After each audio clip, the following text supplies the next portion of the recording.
Hello again everyone, welcome back again di Bitcoin Update. Happy Monday yang sudah menjadi hari Selasa teman-teman ya. Kayaknya per kalian nonton video ini. Cuman kan belum tidur berarti belum ganti hari. Biasanya kayak gitu. So guys, kita mau kasih sedikit announcement. First of all, thank you banget buat kalian yang kemarin sempat-sempetin ya datang di live streaming semalam. Kemudian saya udah bilang juga di situ harusnya hari Rabu kalau nggak ada halangan kita bisa live streaming lagi untuk make it up ya, karena kemarin mulainya jam setengah berapa tuh? Ini setengah satu kayaknya ya teman-teman, apa jam 1 gitu, saya lupa lah. Pokoknya malam banget. So yeah, oke.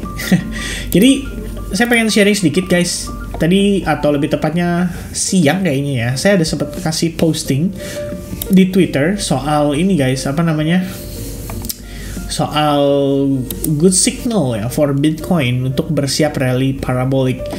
And then kayaknya ada aja tuh ya yang kayak ya parabolik ya, tembus all time high dulu lah ya. Itu setuju banget sih, karena memang kita in the end butuh dia tembus all time high dulu.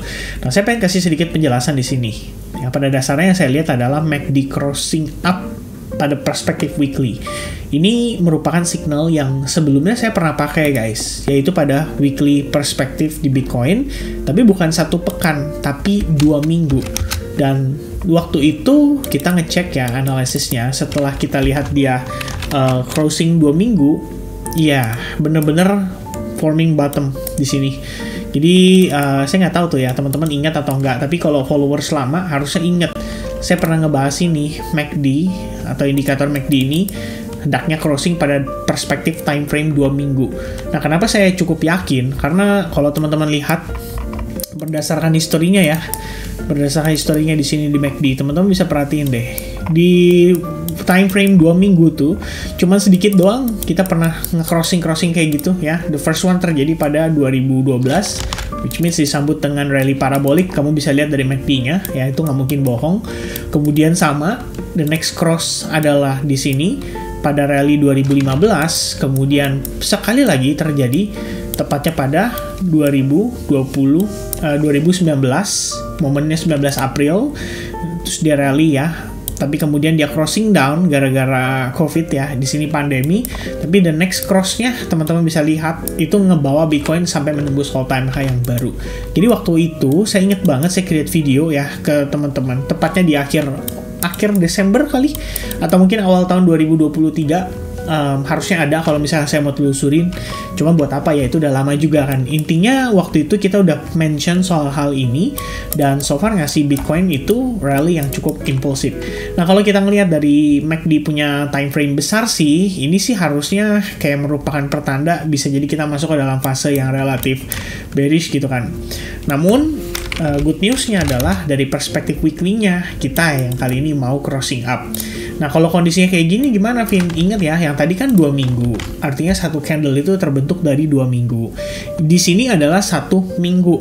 Berarti akan butuh waktu berminggu-minggu. Nggak mungkin hari ini, nggak mungkin besok, nggak mungkin lusa. Tapi at least hari ini kita ngelihat Bitcoin udah mulai responsif nih. Kelihatannya udah mulai bagus ya, following the market structure.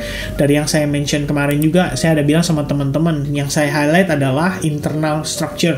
Menjadi acuan kita menentukan apakah kita bullish atau bearish. Menurut saya selama strukturnya di sini masih bullish ya cukup ikutin aja gitu. Jadi saya menjelaskan di situ teman-teman sekalian ya progresnya daripada Bitcoin. And so far waktu tadi kita masuk ke sesi New York ya, saya rasa kayaknya beberapa jam setelah opening deh ya, opening New York, itu akhirnya Bitcoin testing ke area OB, and then dekat-dekat level itulah terus kita mulai dapetin booster dan dia langsung naik signifikan banget.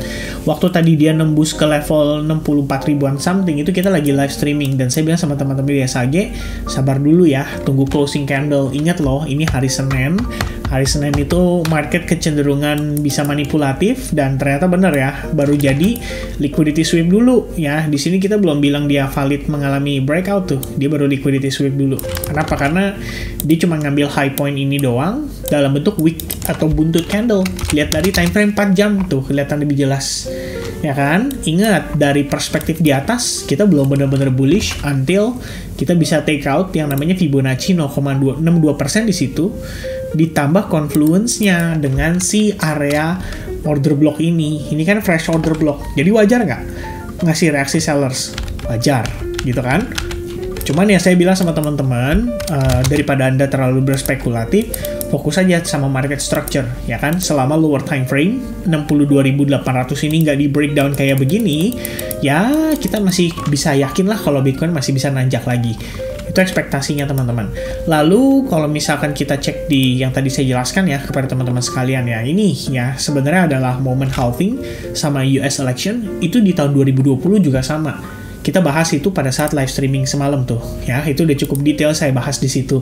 Kalau masih ada yang bingung, ya mungkin boleh ditonton ulang. Kemudian saya kasih penjelasan di sini teman-teman, faktor pendukung bullishnya tuh ada apa aja. Ada The Fed yang sudah mulai pangkas suku bunga, kemudian ada pemilu Amerika Serikat, US M2 money supply sudah mulai reversal, tren RRP atau Reverse Repurchase Agreement itu sudah mulai turun sejak Mei 2023 dan bisa jadi lebih cepat karena The Fed kan udah mulai pangkas suku bunga. Nah, poin berikutnya adalah inflation rate mendekati target The Fed. Dan sebenarnya kalau kita ngomongin inflation rate, ya bisa dibilang adalah salah satu data yang cukup krusial ya, karena ngukur perkembangan ekonomi juga. Kayak Indonesia kan sudah mengalami deflasi, makanya kemarin kita bahas juga tuh, para pengusahanya udah mulai ngerasain kan kalau omset udah mulai pada menurun, karena memang daya beli masyarakat kita tuh lagi menurun jauh teman-teman. Nah, yang jadi kendala adalah kalau misalkan di US nih, dia benar-benar turun inflation rate-nya, sebenarnya bagus. Itu artinya memang ada alasan dong untuk The Fed itu melakukan stimulus gitu loh. Untuk The Fed melakukan yang namanya quantitative easing. Ngedorong mereka lah supaya nyuntikin liquidity di market, supaya mereka bisa melakukan ekspansi ekonomi.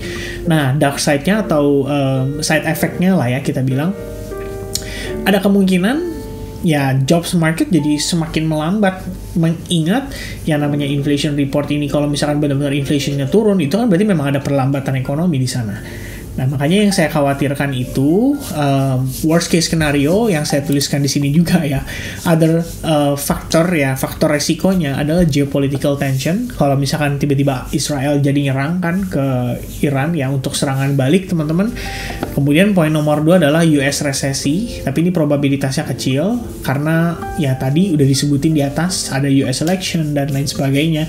Kayaknya mereka bakal jaga image lah untuk pertahankan supaya market tuh nggak terlalu panik dulu. Kemudian yang terakhir adalah FAT-nya Mt. Gox dan BTC yang disita sama US government.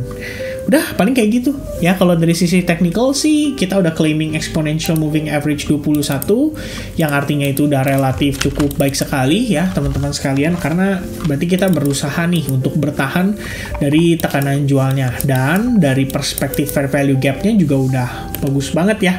Kita udah nutup dari fair value gap, testing 0,62%, jadi everything still looks good kalau menurut saya, dari perspektif time frame lebih besar. Nah, ini adalah satu yang saya highlight pada saat weekly outlook minggu lalu ya. Minggu ini by the way saya belum update, nanti kayaknya bakalan menyusul teman-teman sekalian ya. Coba ya, bisa lihat nggak Discord? Nah, mudah-mudahan bisa ya teman-teman ya. Ya, ini di weekly outlook sebelumnya. Jadi yang saya highlight itu menurut saya udah cukup clear ya. Saya melihat dari weekly outlook pada tanggal 30 September ya sampai 4 Oktober. Yang saya highlight utamanya itu adalah si fair value gap, teman-teman. Jadi kalau saya lihat di sini ya, review ya, previous outlook Bitcoin minggu lalu sukses mendapatkan gain sekitar 3,13%. Kondisi ini menciptakan fair value gap atau imbalance pada range 60.500 hingga 62.500. Area ini menjadi range yang akan dimitigasi pada pergerakan pekan ini. Artinya ada peluang untuk Bitcoin mengalami retracement atau koreksi dulu untuk rebalancing area imbalance tersebut. Itu saya update adalah sekitar tanggal 1 Oktober ya, teman-teman sekalian. 1 Oktober itu berarti sudah berjalan baru minggu pertama. Nah, itu saya bilang sama teman-teman ya, kira-kira begitu kita bisa rebalancing dulu nih untuk nutup fair value gap-nya itu. Ya, saya nggak ada posting di situ sih, postingannya di channel yang terpisah teman-teman sekalian. Tapi demikian, ya bisa dibuktikan kalau fair value gap ini benar-benar menjadi magnet ya untuk market itu mengalami retracement atau rebalancing ke situ dulu. Good news-nya adalah kita closing-nya di atas fair value gap, kita closing juga di atas exponential moving average 21, kemudian kita juga nggak kalah pentingnya lagi teman-teman pada perspektif weekly ya, kita closing-nya di atas $60.000. Sebenarnya kalau daily aja kita udah lihat dia closing-nya di angka $60.500. Jadi exactly ke level yang sudah kita mark up Oke, untuk saat ini gimana nih kondisinya? Ya sebenarnya untuk weekly outlook ini ya kita berbicara teman-teman sekalian. Banyak banget analisis yang saya udah share, and I think it's quite cukup kompleks ya mungkin buat sebagian orang yang nggak gitu paham ya, tapi saya coba untuk menjelaskan sesederhana mungkin. Saya mungkin akan pakai chart baru aja supaya lebih clean. Jadi yang kalian lihat di sini teman-teman, ini kalau pada perspektif daily ya, kita tuh selain ketahan di area SNR ini, which is good banget ya teman-teman, kita bisa lihat dia mantulnya cukup signifikan. Adapun satu range area imbalance yang terbentuk pada perspektif time frame daily, dan so far imbalance itu ngasih reaksi. Kalau teman-teman lihat nih, daily kita memang di sesi Asia sih dia cenderung bullish ya, tapi lihat begitu New York. Saya udah bilang sama teman-teman juga sama, biasanya kalau udah ganti sesi ya, jadi kayak tadi nih teman-teman saya bilang gini, I believe this one is important. Which one tuh? Oh, not this one ya. Saya kayaknya update-nya di Bitcoin deh. Kita follow market structure. I'm quite happy with the pump ya. Jangan overthinking and bla bla bla bla bla. Nah, ini dia. Masih ada New York dalam beberapa waktu terakhir. Seringkali nih jika pump di Asia ada potensi malah dumpnya di New York. Ya sebenarnya sih kalau kita ngelihat hari ini banget, ini bukan dump ya. Kalau kita lihat sekarang banget ini bukan dump, tapi ya naiknya yang berlangsung pada sepanjang pagi hari tadi minimal udah kepangkas separuh lah. Saya lihatnya kayak gitu teman-teman. Nah terus biar gimana pun ya, kalaupun di sini bukan dump, tetap aja ini altsnya bakal kena impact kan. Walaupun nggak semua ya, saya ngelihat hari ini Niro, waduh tetap jadi top performer guys ya. Kalau kata ini mah ya, congrats yang udah ikutin update kita tuh dari beberapa hari lalu ya. Padahal ya gak ada suggestion untuk beli juga teman-teman ya kan. Ya, tapi ya performance-nya gila banget ya. At least dari 3 hari lalu setelah gambarnya salah, dia di clickbait juga. Tapi akhirnya pada nonton kan, dan I don't know ya apakah kalian dapat benefit dari video tersebut, tapi mudah-mudahan dapat. Dan ya, untuk saat ini teman-teman yang saya pengen highlight adalah ya ini, fair value gap pada perspektif time frame weekly. Bisa ngasih reaksi nggak? Bisa. Bahkan lebih ngerinya lagi teman-teman ya. Ini saya belum tahu karena kita masih punya waktu 5 jam 20 menitan. Apakah closing di daily akan seperti ini dan dia akan bermain tetap di bawah SNR-nya? Nah itu menarik banget tuh sebetulnya ya. Jadi satu buah concern yang menurut saya harus teman-teman perhatiin juga sih kalau untuk saat ini. Terutama kalau berbicara udah closingnya di bawah, nah itu berarti ya ekspansi range untuk dia dropnya tuh masih tinggi teman-teman sekalian probabilitasnya. Sehingga kita harus aware juga terhadap kemungkinan market itu masih bisa kembali tertekan turun di bawah level $63.000. Belum lagi kan kondisi perang ya. Ketegangan Timur Tengah masih berlanjut, jadi belum beres, dan saya belum tahu kapan Israel akan memberikan serangan, tapi mudah-mudahan sih nggak dalam waktu dekat. Kalaupun demikian terjadi, mudah-mudahan mereka memutuskan kalau bisa batalin aja deh ya, kira-kira begitu. Oke, so for now teman-teman, for final words di Bitcoin, kita lagi testing nih hendaknya ke area order block yang ada pada kisaran range $63.000 sampai kisaran $62.850. Kalau dia nggak bisa bertahan, dia nggak bisa survive, Anda nggak perlu panik, karena memang berarti market itu membutuhkan yang namanya retracement atau koreksi lebih jauh, terutama pada perspektif time frame daily ya. Jadi yang sudah saya mention nih di video sebelumnya teman-teman, saya nggak mau nunjukin dulu. Kenapa? Karena Anda harus tahu dulu gambarannya kayak gimana gitu kan. Saya coba untuk jelasin dulu secara mendetail.